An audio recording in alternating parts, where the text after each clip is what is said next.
Hello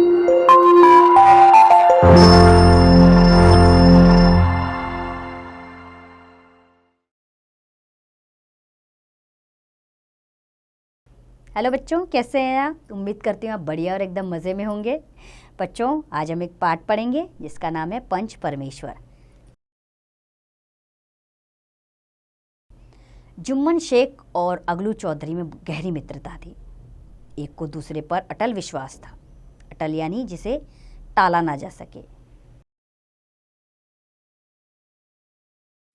Jumman जब हज करने गए तब अपना घर अगलू को सौंप गए थे और अलगू जब कभी बाहर जाते तो जुम्मन पर अपना घर छोड़ देते थे। उन दोनों की मित्रता गांव भर के लिए एक मिसाल थी। जुम्मन शेख की एक बूढ़ी खाला यानी मौसी थी। उसके पास थोड़ी सी जमीन थी, परंतु उसके निकट संबंधियों में कोई ना था।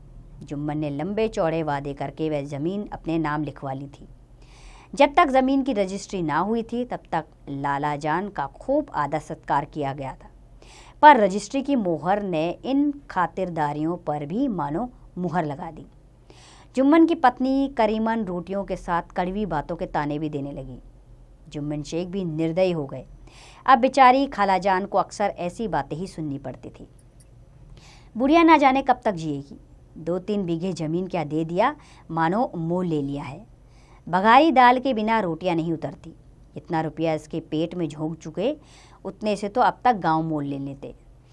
कुछ दिन खालाजान ने सुना और सहा, पर जब ना सहा गया तब जुम्मन से शिकायत की, परंतु जुम्मन ने उनकी बातों पर ध्यान न दिया। कुछ दिन तक और यूं ही रो धोकर काम चलता रहा। अंत में एक दिन खाला ने जुम्मन से कहा, बेटा, तुम्हारे साथ मेरा निर्वाह ना होगा, तुम मुझे रुपए दे दिया करो, मैं अपना पका खा लूँगी। जुम्मन ने बेरुखी के साथ उत्तर दिया, रुपए क्या यहाँ फलते हैं? खाला ने नरमी से कहा, मुझे कुछ रूखा सूखा चाहिए भी कि नहीं?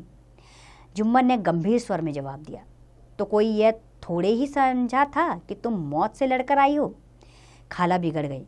उन्होंने पंचायत करने की धमकी दी। जुम्मन हंसे, जिस तरह कोई शिकारी हिरन को जाल की तरफ जाते देखकर मन ही मन हंसता है। वह बोले, हाँ ज़रूर पंचायत करो, फैसला हो जाए। मुझे भी यह रात दिन की खटपट पसंद है। पंचायत में किसकी जीत होगी, इस विषय में जुम्मन को कुछ भी संदेह न था। आसपास के गांव में ऐसा कौन था जो उसके एहसानों तले दबा ना हो? ऐसा कौन था जो उसको शत्रु बनाने का साहस कर सके? किसमें इतना बल था जो उसका सामना कर सके? आसमान के फरिश्ते तो पंचायत करने आवेंगे नहीं। इसके बाद कई दिन तक बूढ़ी खाला हाथ में एक लकड़ी लिए आसपास के गांव में दौड़ती रही। बिरला ही कोई भला आदमी होगा जिसके सामने बुढ़िया ने दुख के आंसू न बहाए हों। किसी ने तो यूं ही ऊपरी मन से हूँ हाँ करके टाल दिया और किसी ने इस अन्याय पर जमाने की गालियां दी। चारों ओर से घूम घाम कर बेचारी अलगू चौधरी के पास आई, लाठी पटक दी और दम लेकर बोली, बेटा, तुम भी थोड़ी देर के लिए मेरी पंचायत में चले आना। अलगू, मुझे बुलाकर क्या करोगी? कई गांव के आदमी तो आएंगे ही।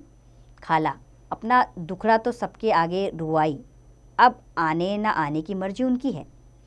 अलगू, यूँ आने को आऊँगा मगर पंचायत में मुँह ना खोलूँगा। खाला, क्यों बेटा? अलगू, अब इसका क्या जवाब दूँ? अपनी खुशी। जुम्मन मेरा पुराना मित्र है, उससे बिगाड़ नहीं सकता। खाला, बेटा, क्या बिगाड़ के डर से ईमान की बात ना कहोगे?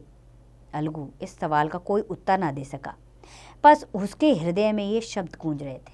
हृदय यानी उसके मन में।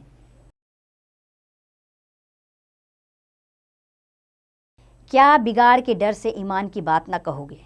संध्या समय एक पेड़ के नीचे पंचायत बैठी तो बूढ़ी खाला ने उनसे विनती की, पंचों, आज 3 साल हुए मैंने अपनी सारी ज़मीन जायदाद अपने भांजे जुम्मन के नाम लिख दी थी। इसे आप लोग जानते ही होंगे। जुम्मन ने मुझे उम्र भर के लिए रोटी कपड़ा देना कबूल किया। साल भर तो मैंने इसके साथ रो धोकर काटा, पर अब रात दिन का रोना नहीं सहा जाता। मुझे ना पेट की रोटी मिलती है ना तन का कपड़ा। तुम्हारे सिवा और किसको अपना दुख सुनाऊं? तुम लोग जो राह निकाल दो उसी पर चलूं। पंचों का हुक्म सिर माथे चढ़ाऊंगी। सिर माथे चढ़ाना यानी मानना। रामधन मिश्र बोले, जुम्मन मियाँ, किसे पंच बनाते हो? अभी से इसका निपटारा कर लो, फिर जो कुछ पंच कहेंगे वही मानना पड़ेगा। जुम्मन को इस समय सदस्यों में विशेषकर वे ही लोग दिखाई पड़े जिनसे किसी न किसी कारण उसकी शत्रुता थी। जुम्मन बोले, पंचों का हुक्म अल्लाह का हुक्म है। खाला जान जिसे चाहे उसे बनाए, मुझे कोई फर्क नहीं पड़ता। खाला जान जुम्मन की बात समझ गई। वह बोली, तुम्हारा किसी पर विश्वास ना हो तो जाने दूं। अलगू चौधरी को तो मानते हो, लो मैं उन्हीं को सरपंच बनाती हूँ। जुम्मन शेख आनंद से फूल उठे, परंतु भावों को छुपाकर बोले, अलगू ही सही, मेरे लिए जैसे रामधन वैसे अलगू। अलगू इस झमेले में फंसना नहीं चाहता था। झमेले यानी फसाद।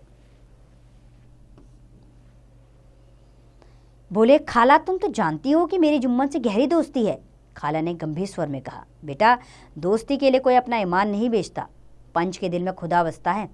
पंचों के मुंह से जो बात निकलती है वो खुदा की तरफ से निकलती है। अलगू चौधरी सरपंच हुए। रामधन मिश्र और जुम्मन के दूसरे विरोधियों को अच्छा नहीं लगा। अलगू चौधरी बोले, शेख जुम्मन, हम और तुम पुराने दोस्त हैं। जब काम पड़ा तुमने हमारी मदद की और हम जो भी कुछ न बन पाया तुम्हारी सेवा करते हैं, मगर इस समय तुम और बूढ़ी खाला दोनों हमारी निगाह में बराबर हो। तुमको पंचों से जो कुछ कहना हो खुलकर कहो। जुम्मन को पूरा विश्वास था कि अब बाजी मेरी है। अगर यह सब दिखावे की बातें कर रहा है। जुम्मन को पूरा विश्वास था कि अब बाजी मेरी है। अलगू यह सब दिखावे की बातें कर रहा है। शांतचित होकर, शांतचित यानी बिल्कुल शांत मन होकर, शांतचित होकर बोले, पंचों 3 साल हुए खाला जान ने अपनी जायदाद मेरे नाम कर दी थी। मैंने उन्हें उम्र भर के लिए खाना कपड़ा देना कबूल किया। खुदा गवाह है, आज तक मैंने खाला जान को कोई तकलीफ नहीं दी। मैं उन्हें अपनी माँ के समान समझता हूँ। उनकी सेवा करना मेरा फ़र्ज़ है, मगर औरतों में ज़रा अनबन रहती है। अनबन यानी मतभेद। इसमें मेरा क्या बस है। खाला जान मुझसे माहवार खर्च अलग मांगती है। माहवार यानी महीने का खर्च। जायदाद जितनी है वह पंचों से छिपी नहीं है। उससे इतना लाभ नहीं होता है कि माहवार खर्च दे सकूं। बस मुझे यही कहना है, अब पंच जो फैसला चाहें करें।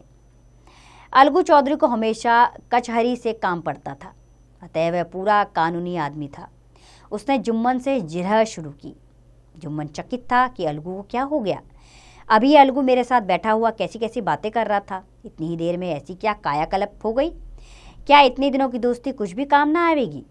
जुम्मन शेख तो इसी सोच विचार में पड़े हुए थे कि इतने में अलगू ने फैसला सुनाया। जुम्मन शेख, पंचों ने इस मामले पर विचार किया। उन्हें यह नीति संगत मालूम होता है कि खाला जान को माहवार खर्च दिया जाए। हमारा विचार है कि खाला की जायदाद से इतना लाभ अवश्य होता है कि माहवार खर्च दिया जा सके। बस यही हमारा फैसला है। अगर जुम्मन को खर्च देना मंजूर ना हो तो ज़मीन का लेन देन रद्द समझ जाए। अगर जुम्मन को खर्च देना मंजूर ना हो तो ज़मीन का लेन देन रद्द समझा जाए। यह फैसला सुनते ही जुम्मन शेख सन्नाटे में आ गया। जिस पर पूरा भरोसा था उसने समय पड़ने पर धोखा दिया। मगर रामधन मिश्र और अन्य पंच अलगू चौधरी की इस न्याय भावना की प्रशंसा कर रहे थे जी खोलकर। वे कहते थे, इसका नाम पंचायत है, दूध का दूध और पानी का पानी कर दिया।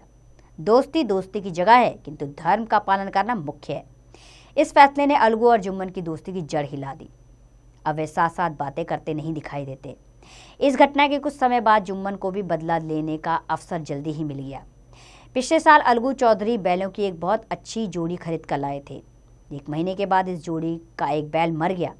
जुम्मन ने दोस्तों से कहा, यह दगाबाजी की सज़ा है। अलगू को संदेह हुआ कि जुम्मन ने बैल को विष खिला दिया है।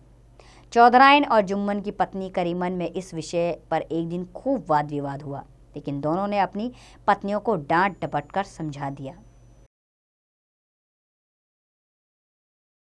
अब अकेला बैल किस काम का। अलगू ने सोचा कि इसे बेच डालना चाहिए। गांव में एक समझू साहू थे। वे एक्का गाड़ी हाँकते थे। गांव से गुड़ घी लादकर मंडी ले जाते थे। मंडी से तेल नमक भर लाते और गाँव में बेचते। इस बैल पर उनका मन आ गया था। बैल देखा, गाड़ी में दौड़ाया, मोल तोल किया और उसे लाकर दरवाजे पर बांध दिया। 1 महीने में दाम चुकाने का वादा ठहरा। चौधरी को भी गरज थी, घाटे की परवाह न की। समझू साहू ने नया बैल पाया तो लगे उसे रगड़ने। वह दिन में 3-3, 4-4 खेपे करने लगे। न चारे की फिक्र थी न पाने की, बस खेपों से काम था। मंडी ले गए और वहाँ कुछ सूखा भूसा सामने डाल दिया। बेचारा जानवर अभी दम भी ना लेने पाया था कि फिर जोत दिया। महीने भर में ही वह पिस गया था। इक्के का जुआ देखते ही उसका लहू सूख जाता था। एक दिन चौथी खेप में साहू जी ने दुगना बोझ लादा। दिन भर का थका जानवर पैर न उठते थे। साहू जी कोड़े फटकारने लगे। बस फिर क्या था, बैल कलेजा तोड़कर चला। कुछ दूर दौड़ा और चाहा कि ज़रा दम ले सकूं, पर साहू जी को जल्द पहुंचने की फिक्र थी। उन्होंने कई कोड़े बड़ी निडरता से फटकारे। बैल ने एक बार फिर जोर लगाया, पर अब की बार शक्ति ने जवाब दे दिया। वह धरती पर गिर पड़ा और ऐसा गिरा कि फिर ना उठ सका। इस घटना को हुए कई महीने बीत गए। अलगू जब अपने बैल के दाम मांगते तब साहू और साहूआन दोनों ही उल्टा सीधा बकने लगते। वाह, यहाँ तो सारे जन्म की कमाई लुट गई, सत्यानाश हो गया, इन्हें दामों की पड़ी है। मुर्दा बैल दिया था, उस पर दाम मांगने चले हैं। आंखों में धूल झोंक दी। सत्यानाशी बैल गले बांध दिया। हमें निरा मूर्ख ही समझ लिया। चाहो तो हमारा बैल खोल ले जाओ, महीना भर के बदले 2 महीना जोत लो, और क्या लोगे। शोरगुल सुनकर गांव के भले मानस जमा हो गए। उन्होंने दोनों को समझाया। साहू जी को दिलासा देकर घर से निकाल वे परामर्श देने लगे। परामर्श यानी कि सलाह।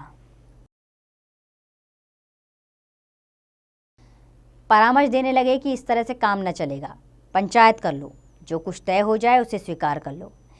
साहू जी राजी हो गए। अलगू ने भी हामी भर दी। पंचायत की तैयारियां होने लगी। दोनों पक्षों ने अपने अपने दल बनाने शुरू किए। इसके बाद तीसरे दिन उसी वृक्ष के नीचे पंचायत बैठी। सब लोग बैठ गए तो रामधन मिश्र ने कहा, अब देरी क्या है, पंचों का चुनाव तो हो जाना चाहिए। बोलो चौधरी, किसी को पंच बनाते हो। अलगू ने दीन भाव से कहा, समझू साहू ही चुन ले। समझू खड़े हुए और अकड़कर बोले, मेरी ओर से जुम्मन शेख। जुम्मन का नाम सुनते ही अलगू चौधरी का कलेजा धक धक करने लगा, मानो किसी ने अचानक थप्पड़ मार दिया हो। लेकिन फिर भी उन्होंने हामी भर दी। जुम्मन पंच बने। जुम्मन शेख के मन में सरपंच के ऊंचे स्थान पर बैठते ही अपनी जिम्मेदारी का भाव पैदा हुआ। उसने सोचा, मैं इस वक्त न्याय और धर्म के सर्वोच्च आसन पर बैठा हूं। सर्वोच्च यानी सबसे ऊंचे। मुझे सत्य से जो भर भी टलना उचित नहीं है। पंचों ने दोनों पक्षों से सवाल जवाब करने शुरू किए। कुछ देर तक दोनों दल अपने अपने पक्ष का समर्थन करते रहे। इस विषय में तो सब सहमत थे कि समझू को बैल का मूल्य देना चाहिए, परंतु 2 महाशय इस कारण छूट दिलाना चाहते थे कि बैल के मर जाने से समझू को हानि हुई। बहस के अंत में जुम्मन ने फैसला सुनाया, अलगू चौधरी और समझू साहू, पंचों ने तुम्हारे मामले पर अच्छी तरह विचार किया। समझू को चाहिए कि बैल का पूरा दाम दे। जिस वक्त उन्होंने बैल लिया उसे कोई बीमारी ना थी। अगर उसी समय दाम दे दिए जाते तो आज हमारे सामने मामला ही ना होता। बैल की मृत्यु केवल इस कारण हुई कि उससे बड़ा कठिन परिश्रम लिया गया और उसके दाने चारे का कोई अच्छा प्रबंध नहीं किया गया। रामधन मिश्र बोले, समझू ने बैल को जानबूझकर मारा है, अतएव उसे दंड देना चाहिए। जुम्मन बोले, यह दूसरा सवाल है, हमें इससे कोई मतलब नहीं। झगड़ू साहू ने कहा, समझू को दाम में कुछ छूट दिलाई जानी चाहिए।